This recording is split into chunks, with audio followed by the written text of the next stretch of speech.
तो स्वागत है दोस्तों एक बार फिर से आप सभी का आपके और मेरे चैनल के ऊपर। मैं हूं आपका दोस्त और होस्ट और स्वागत करता हूं एक बार फिर से आप सभी का। दोस्तों आज तारीख है 25 दिसंबर और 25 दिसंबर से जितने भी इम्पोर्टेंट क्वेश्चंस बन सकते हैं वो मैं आपके सामने लेकर आया हूं विद 360 डिग्री एक्सप्लेनेशन। अगर आप किसी भी एग्ज़ाम की तैयारी कर रहे हैं तो ये चैनल आपके लिए बहुत ही ज़्यादा हेल्पफुल रहने वाला है। दोस्तों एक्चुअली मैं ऐसे ही कमेंट को रीड आउट कर रहा था तो एक कमेंट मुझे दिखा, उनका मैं नाम नहीं लूँगा प्राइवेसी की वजह से। तो मैंने सजेशन मांगा था कि एक्चुअली मैं अपनी कंटेंट के अंदर और क्या क्या ऐड करूँ। तो उन्होंने मुझे सजेस्ट किया कि सर आप ये ऐड कर सकते हो, ये और ऐड कर सकते हो, ये और ऐड कर सकते हो। दैट्स वाई अब आज की वीडियो के अंदर मैंने बहुत सारी चीज़ें नई आपको देखने को मिलेगी, या यूँ कह लीजिए कि नई नई तो नहीं है, जो पुरानी थी वही मैं ढंग के तरीके से और दोबारा लेकर आ रहा हूँ। तो आप भी क्रिएटिव आइडियाज़ अपने साथ मेरे साथ शेयर आउट कर सकते हो। तो चलिए दोस्तों शुरू करते हैं आज की तारीख से बनने वाले इंपॉर्टेंट क्वेश्चंस। सबसे पहला सवाल आपकी स्क्रीन के ऊपर, which country's president recently sign the same sex marriage law. हाल ही में किस देश के राष्ट्रपति ने सेम सेक्स मैरिज लॉ के ऊपर साइन कर दिया है? तो वो है दोस्तों United states of America, USA. ठीक है, ध्यान रखिएगा। एक्सप्लेनेशन बोल रहा है, petition seeking recognition of same sex marriage under the Hindu marriage act 1955 and special marriage act 1954 were filed in 2020। अब दोस्तों ये है क्या हिंदू मैरिज एक्ट 1955 और स्पेशल मैरिज एक्ट 1954? बेसिकली आप सबको पता है दोस्तों कि हर रिलीजन के अंदर शादी के कानून अलग अलग है। हिंदू के अंदर हिंदू मैरिज जो गवर्न होती है वो गवर्न होती है हिंदू मैरिज एक्ट ऑफ 1955 से। स्पेशल मैरिज एक्ट क्या है? स्पेशल मैरिज एक्ट मतलब वो एक्ट हो गया जिसके अंदर कानून लिख रखे हैं और उन पॉइंट्स कुछ लिख रखे हैं और उन्हीं पॉइंट से आप चाहे किसी भी धर्म से बिलोंग करते हो, आपको उसी पॉइंट से ही शादी करनी पड़ेगी। समझ रहे हैं आप मैं क्या कह रहा हूँ? मैं दोबारा समझा देता हूँ।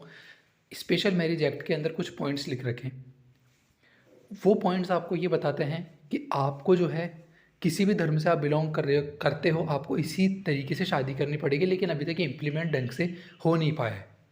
तभी दोस्तों अपन बार बार जो है यूनिफॉर्म सिविल कोड यूसीसी को इम्प्लीमेंट करने की बात करते हैं, ताकि यूसीसी जब आ जाएगा तो एक पर्टिकुलर फिक्स पैटर्न बन जाएगा शादी के बारे में, अबॉर्शन के बारे में, उसके बाद डाइवोर्स के बारे में, ठीक है, मैरिज की लीगलिटी के बारे में। क्योंकि अभी दोस्तों अलग अलग धर्म है, उनके अलग अलग कानून है, अलग अलग सब चीज़ें चलती रहती है, तो बहुत ज़्यादा कन्फ्यूज़न बना रहता है। अब दोस्तों क्या कोई सुप्रीम कोर्ट के ऑर्डर भी आए हैं? तो बिल्कुल आप सबको पता है कि सेक्शन 377 जिसको कि बाद में जो हटा दिया गया था आईपीसी का, इंडियन पिनल कोड का था, LGBTQ कम्युनिटी से वो बेसिकली रिलेटेड है सेक्शन 377 ऑफ आईपीसी। और LGBTQ कम्युनिटी को फिर बाद में जो है राइट्स दिया गया कि हाँ आप भी जो है सेम सेक्स के अंदर शादी वगैरह कर सकते हो।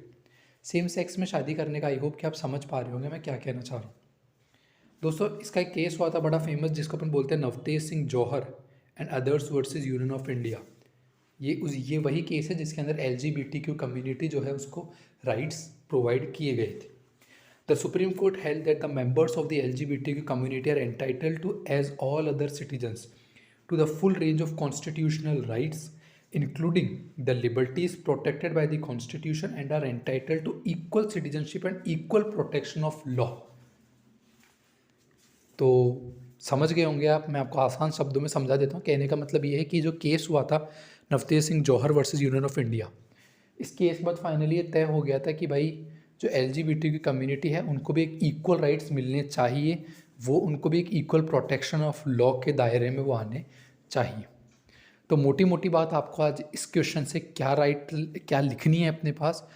सबसे पहला पॉइंट LGBTQ कम्युनिटी, दूसरा पॉइंट कुछ सुप्रीम कोर्ट के केसेस, थर्ड पॉइंट ये पूरा जो USA का हुआ है मुद्दा ये है क्या। मैं आपको कुछ वेबसाइट्स के नेम बता देता हूँ, जैसे कि दृष्टि IAS करके एक वेबसाइट है, आप सबने नाम सुना होगा, वहाँ पर आप सर्च आउट कर सकते हैं, रिसर्च कर सकते हैं। विजन IAS है, वहाँ पर आप देख सकते हैं, और क्रॉनिकल इंडिया है, वहाँ पर आप देख सकते हैं। बहुत सारी साइट्स है दोस्तों, जितना आप रिसर्च करेंगे उतना ही ज़्यादा आपको अच्छा कंटेंट मिलेगा। ठीक है, एक बात। दूसरी बात, कोशिश कीजिए कि आपका जो आंसर हो वो नॉर्मल नहीं हो। नॉर्मल नहीं हो इन द सेंस कि आपका जब भी आप आंसर लिखें तो कोशिश कीजिए कि अच्छा एक आंसर लिखने की कोशिश करें, भले ही आपका आंसर छोटा हो लेकिन उसमें अगर जो की पॉइंट अगर दिख गए, कीवर्ड दिख गए, तो आपका काम हो जाएगा। चलिए दोस्त, अगला question, in whose memory national farmers day is celebrated on 23 of December. तो हर साल 223 दिसंबर को नेशनल फार्मर्स डे मनाया जाता है। इसलिए मनाया जाता है क्योंकि चौधरी चरण सिंह जी की याद में मनाया जाता है। Now, the किसान दिवस और national farmers day is observed across the country 23 of December to celebrate the birth anniversary. Birth anniversary के रूप में मनाया जाता है चौधरी चरण सिंह जी के। It is celebrated to promote the awareness among the citizens to understand the importance of the contributions of the farmers to the society and overall economic and social development. चूरन वाली बात है, कोई ज़्यादा दिमाग आपको लगाना है नहीं। आगे चलते हैं, ये पॉइंट बहुत इंपॉर्टेंट है। नाउ, चौधरी चरण सिंह जो थे ऑथर थे सेवरल बुक्स के, पैम्पलेट्स के, including abolition of ज़मींदारी। Most most most most most important book है दोस्तों ये, कि अबोलिशन ऑफ ज़मींदारी नाम की बुक किसने लिखी है? वो लिखी है चौधरी चरण सिंह जी ने। चौधरी चरण सिंह जी को क्यों रिमेंबर किया जाता है? क्योंकि उनकी बर्थ एनिवर्सरी आती है 23 दिसंबर को। इसीलिए ही अपन जो है क्या मनाते हैं? नेशनल फार्मर्स डे सेलिब्रेट करते हैं। Cooperative farming x read India's poverty and its solution, peasant proprietorship or land to the workers, and prevention of division of holdings below a certain minimum। ये कुछ मोटी मोटी बुक्स के नाम हैं जो कि चौधरी चरण सिंह जी ने लिखी थी। अगला क्वेश्चन देखिए, recently who has become the new brand ambassador of Puma India? तो ये है दोस्तों अनुष्का शर्मा। अगला question, who has given the Sahitya Akademi award 2022 for Hindi? Hindi के लिए दोस्तों 2022 का साहित्य अकेडमी अवार्ड किसे प्रदान किया गया है, किसे दिया गया है? सो हिंदी का जो साहित्य अकेडमी अवार्ड है 2022 का, ये दिया गया है दोस्तों बद्री नारायण जी को। Very very very important question है आज की क्लास का। डायरेक्ट क्वेश्चन पूछा जा सकता है आपसे कि साहित्य अकेडमी अवार्ड 2022 का किसको दिया गया है?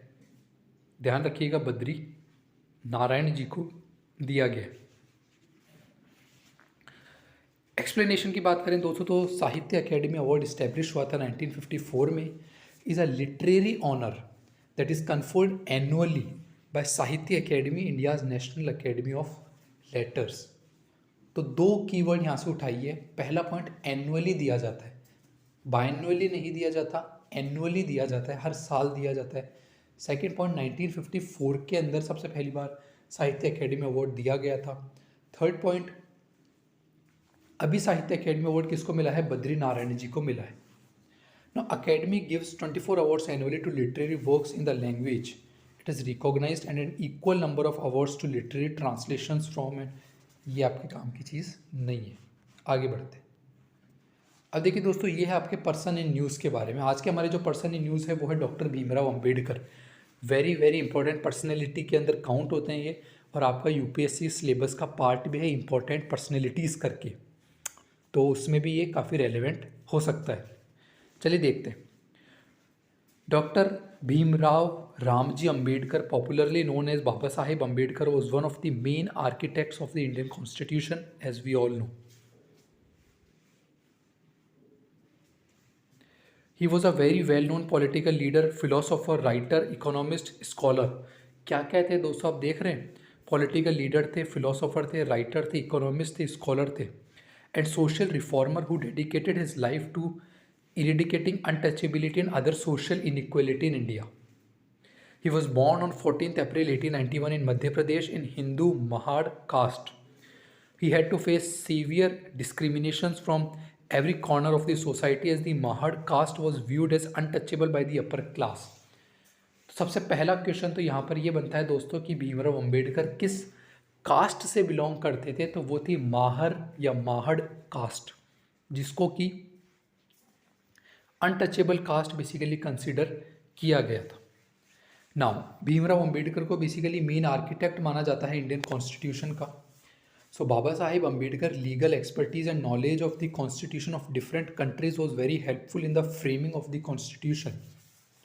ही became chairman of the drafting committee. Note down कर लीजिए इस पॉइंट को। of the Constituent Assembly and played an important role in framing the Indian Constitution. Among others, his most important contribution were in areas of fundamental rights, strong central government and protection of minorities. Article 32 guarantees judicial protection of the fundamental rights. और आप सबको पता है दोस्तों कि article 32 को soul and heart of the constitution जिसने बोला था वो भी भीमराव अंबेडकर ही थे। दोस्तों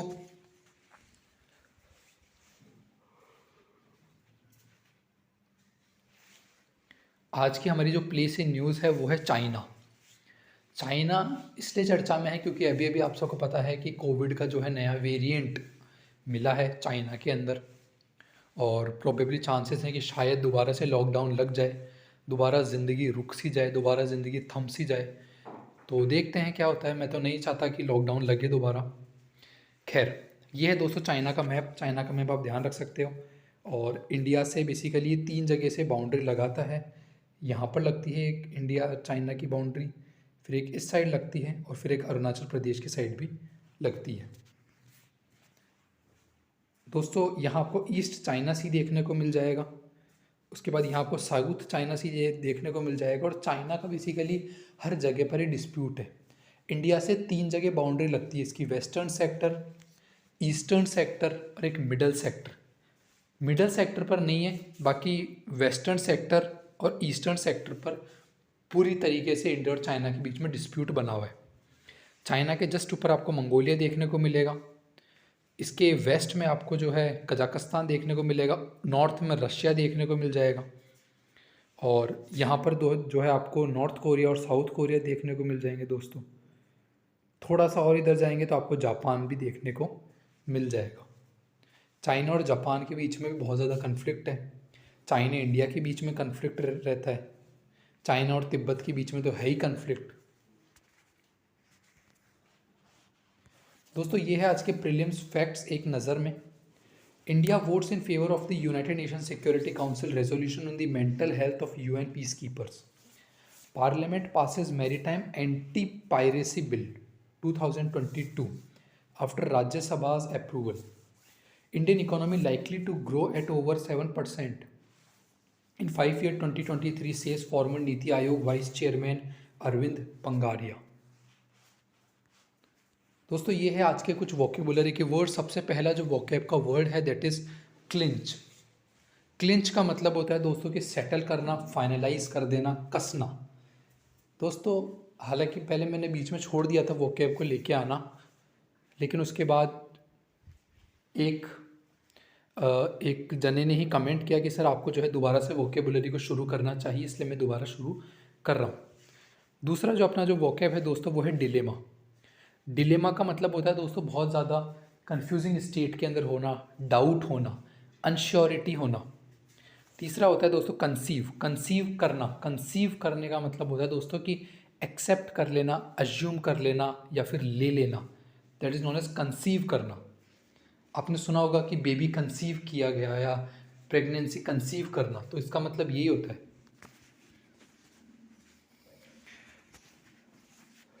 उसके बाद दोस्तों ये है आपके यूपीएससी प्रीलिम्स का PYQ. With reference to the Indian history consider the following pairs.